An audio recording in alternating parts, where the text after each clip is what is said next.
Doctor G Parameshwar ಅವರು ನೋಡಲೇಬೇಕಾದಂತಹ story. ಸಮಾಜದಲ್ಲಿ ಖತರ್ನಾಕ್ ಆರೋಪಿಯನ್ನ ನಡೆಸಿಕೊಳ್ಳುವಂತಹ ವ್ಯವಸ್ಥೆ ಹೆಂಗಿದೆ ಅನ್ನೋದಕ್ಕೆ ಸಂಬಂಧಪಟ್ಟಂತಹ ಡೀಟೇಲ್ಸ್ ಈಗ ನಿಮ್ಮ ಮುಂದೆ ಬರ್ತಾ ಇದೆ. ಜೈಲಿನ ಕಾರಾಗೃಹದಲ್ಲಿ ಯಾವ ರೀತಿ ವ್ಯವಸ್ಥೆ ಇದೆ, ಯಾವ ರೀತಿ ನೆಗ್ಲಿಜೆನ್ಸಿಯನ್ನ ತೋರಿಸ್ತಾರೆ, ಎಲ್ಲದರ ಡೀಟೇಲ್ಸ್ ಅನ್ನ ಇಂಚಾಗಿ ನಿಮ್ಮ ಪಬ್ಲಿಕ್ ಟಿವಿ ಬ್ರೇಕ್ ಮಾಡ್ತಾ ಇದೆ. ಆರೋಪಿ ಮೆಡಿಕಲ್ ಟೆಸ್ಟ್ ಮಾಡಿಸೋದಕ್ಕೂ ಕೂಡ ವಾಹನದ ಗತಿ ಇಲ್ವಾ, ಹಿಂಗೆ ಕೇಳಬೇಕಾಗುತ್ತೆ.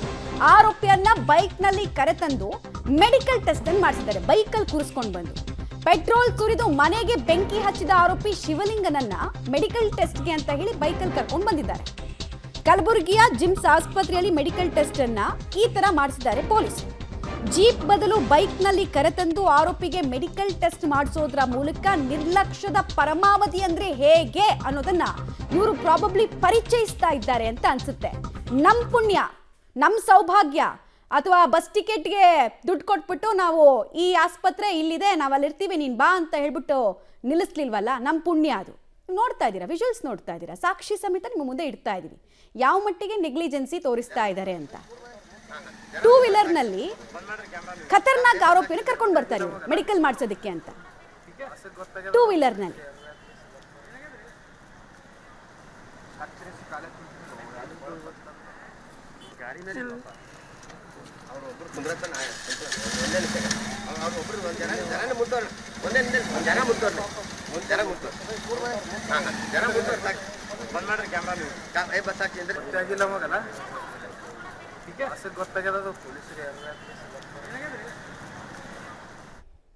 ಡೀಟೇಲ್ಸ್ ಕೊಡ್ತಾರೆ ಪ್ರವೀಣ್ ರೆಡ್ಡಿ. ನಮ್ಮ ಪುಣ್ಯ ಅಂತ ಅನ್ಸುತ್ತೆ. ಪ್ರಾಬಬ್ಲಿ ಈತನಿಗೆ ಬಸ್ ಚಾರ್ಜ್ ಕೊಟ್ಬಿಟ್ಟು ಈ ಆಸ್ಪತ್ರೆಗೆ ಬಂದ್ಬಿಡು ಮೆಡಿಕಲ್ ಮಾಡಿಸ್ಬೇಕು ನಿನಗೆ ಅಂತ ಹೇಳಿ ಪೊಲೀಸರು ದುಡ್ಡನ್ನು ಕೈಗೆ ಇಟ್ಟಿಲ್ಲ.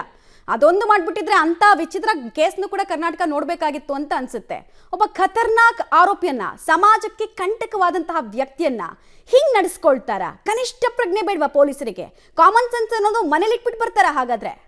ಹೌದು ಮಮತಾ, ಏನಂದ್ರೆ ಗೃಹ ಇಲಾಖೆ ಆರ್ಥಿಕ ಸಂಕಷ್ಟಕ್ಕೆ ಒಳಗಾಗಿದೆ ಎಂಬ ಪ್ರಶ್ನೆ ಕೂಡ ಈಗ ಸಹಜವಾಗಿ ಮೂಡುತ್ತೆ. ಯಾಕಂದ್ರೆ ಕಲಬುರಗಿಯ ಕರ್ಣಿ ಗ್ರಾಮದಲ್ಲಿ ಏನಂದ್ರೆ ಒಂದು ಕುಟುಂಬವನ್ನೇ ಜೀವಂತವಾಗಿ ಸಜೀವ ದಹನ ಮಾಡಲು ಮುಂದಾದಂತಹ ನಟೋರಿಯಸ್ ಏನು ಕ್ರಿಮಿನಲ್ ಏನಿದ್ದಾನೆ ಶಿವಲಿಂಗಪ್ಪ, ಆತ ಏನಂದ್ರೆ ನಿನ್ನೆ ಪರ್ತಾಬಾದ್ ಪೊಲೀಸರು ಆತನನ್ನು ಬಂಧನ ಮಾಡ್ತಾರೆ. ಇವತ್ತು ಆತನನ್ನು ಮೆಡಿಕಲ್ ಟೆಸ್ಟ್ಗೆ ಕಲಬುರಗಿಯ ಜಿಮ್ಸ್ ಆಸ್ಪತ್ರೆಗೆ ಕರೆತರಬೇಕಾಗಿರುತ್ತದೆ. ಈ ಒಂದು ಸಂದರ್ಭದಲ್ಲಿ ಅವನು ಆಸ್ ಪರ್ ರೂಲ್ಸ್ ಪ್ರಕಾರ ಅವನನ್ನು ಕಾರ್ನಲ್ಲೇ ಕರೆತಂದು ಆ ಒಂದು ಮೆಡಿಕಲ್ ಟೆಸ್ಟ್ ಮಾಡಿಸ್ಬೇಕು. ಯಾಕಂದ್ರೆ ಆ ಆರೋಪಿ ಏನಂದ್ರೆ ಮತ್ತೆ ಏನಾದ್ರೂ ಎಸ್ಕೇಪ್ ಆಗಿ ಅಲ್ಲಿಂದ ಪರಾರಿಯಾಗಿದ್ರೆ ಅಥವಾ ಆ ಒಂದು ಬೈಕ್ ನಲ್ಲಿ ಹೋಗುವಾಗ ಏನಾದ್ರೂ ಅನಾಹುತ ಆದ್ರೆ ಇದಕ್ಕೆ ಯಾರು ಹೊಣೆ ಆಗ್ತಾರೆ? ಯಾಕಂದ್ರೆ ಈಗಾಗಲೇ ನಟೋರಿಯಸ್ ಇವತ್ತ ಆರೋಪಿ ಆಗಿರುವಂತಹ ಈ ಒಂದು ಶಿವಲಿಂಗ ಏನಂದ್ರೆ ಕಳೆದ 8 ದಿನಗಳಿಂದಲೂ ಕೂಡ ಪೊಲೀಸರಿಗೆ ಚಳ್ಳೆ ಹಣ್ಣು ತಿನ್ನಿಸಿ ಅಂದ್ರೆ ಬೆಂಗಳೂರು ಸೇರಿದಂತೆ ಇನ್ನಿತರ ನಗರಗಳಲ್ಲಿ ವಾಸ ಮಾಡಿಕೊಂಡು ಏನಂದ್ರೆ ತಲೆ ಮಾಡಿಸ್ಕೊಂಡಿದ್ದ. ಇದೀಗ ಪೊಲೀಸರಿಗೆ ಏನೋ ಶರಣೇನೋ ಆಗಿದ್ದಾನೆ. ಆದ್ರೆ ಪೊಲೀಸರು ಮಾತ್ರ ಆತನನ್ನು ಕಾರ್ನಲ್ಲಿ ಕರೆದುಕೊಂಡು ಬರದೆ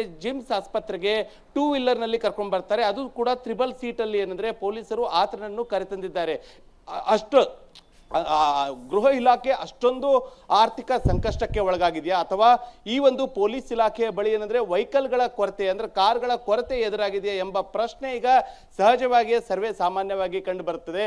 ಯಾಕಂದ್ರೆ ಒಬ್ಬ ನಟೋರಿಯಸ್ ಒಂದು ಕ್ರಿಮಿನಲ್ ಇರುವಂತಹ ಆ ಒಂದು ಆರೋಪಿಯ ಜೊತೆ ಯಾವ ರೀತಿಯಾಗಿ ಪೊಲೀಸರು ನಡೆದುಕೊಳ್ಬೇಕಾಗಿತ್ತು ಆ ಒಂದು ರೀತಿಯಾಗಿ ನಡೆದುಕೊಳ್ಳೋದು ಬಿಡದೆ ಆತನನ್ನು ಬಿಂದಾಸ್ ಆಗಿ ಟೂ ವೀಲರ್ ಮೇಲೆ ಕರ್ಕೊಂಡು ಬರೋದು ಯಾವ ರೀತಿ, ಯಾವ ಪುರುಷಾರ್ಥಕ್ಕೆ ಎಂಬ ಪ್ರಶ್ನೆ ಕೂಡ ಕೇಳಿ ಬರ್ತಾ ಇದೆ. ಸೊ ಹೀಗಾಗ್ಲಿ ಈ ರೀತಿಯಾಗಿ ನೆಗ್ಲಿಜೆನ್ಸಿ ಮಾಡಿದಂತಹ ಪೊಲೀಸರ ವಿರುದ್ಧ ಯಾಕೆ ಕ್ರಮ ಆಗಬಾರದು ಅನ್ನೋದು ಈಗ ಪ್ರಜ್ಞಾವಂತ ಜನರ ಪ್ರಶ್ನೆ ಕೂಡ ಕೇಳ್ತಾ ಇದ್ದಾರೆ. ಮಮತಾ, ಧನ್ಯವಾದ ಪ್ರವೀಣ್ ರೆಡ್ಡಿ ತಮ್ಮೆಲ್ಲ ಮಾಹಿತಿಗಾಗಿ. ಕ್ರಮ ಅಲ್ಲ, ಅವರಿಗೆ ಅದ್ಭುತ ಅಮೋಘ ಆಕರ್ಷಕ ಕೆಲಸ ಮಾಡಿದಕ್ಕೋಸ್ಕರ ಪಾರಿತೋಷಿಕ ಅವಾರ್ಡು ಏನಾದರೂ ಕೊಟ್ಟು ಗುರುತಿಸಬೇಕು ಅಥವಾ ಒಂದು ಸ್ಟ್ಯಾಚ್ಯೂ ಮಾಡಿಸ್ಬೇಕು ಅಂತ ಇಂಥ ಗನಂದಾರಿ ಐಡಿಯಾ ಕೊಟ್ಟಂತಹ ಪೊಲೀಸ್ ಅಧಿಕಾರಿ ಒಂದು ಸ್ಟ್ಯಾಚ್ಯೂ ಮಾಡಿಸ್ಬೇಕು. ಜೈಲಿನಲ್ಲಿದ್ದಂತಹ ಎಲ್ಲರೂ ಕೂಡ ಇದನ್ನು ನೋಡ್ಕೊಳ್ಬೇಕು. ಇದನ್ನ ನೋಡ್ಕೊಂಡು ಇವ್ರು ಮಾಡಿರೋ ಗನಂದಾರಿ ಕೆಲಸ ತಿಳ್ಕೊಳ್ಳಿ. ನೀವು ಮಾಡಿ ಹಿಂಗೆ ಸಮಾಜ ಕಂಟಕರು ಎಲ್ಲರನ್ನೂ ಬೈಕ್ನಲ್ಲಿ ಹಿಂದೆ ಕೂರಿಸ್ಕೊಂಡು ಓಡಾಡಿ.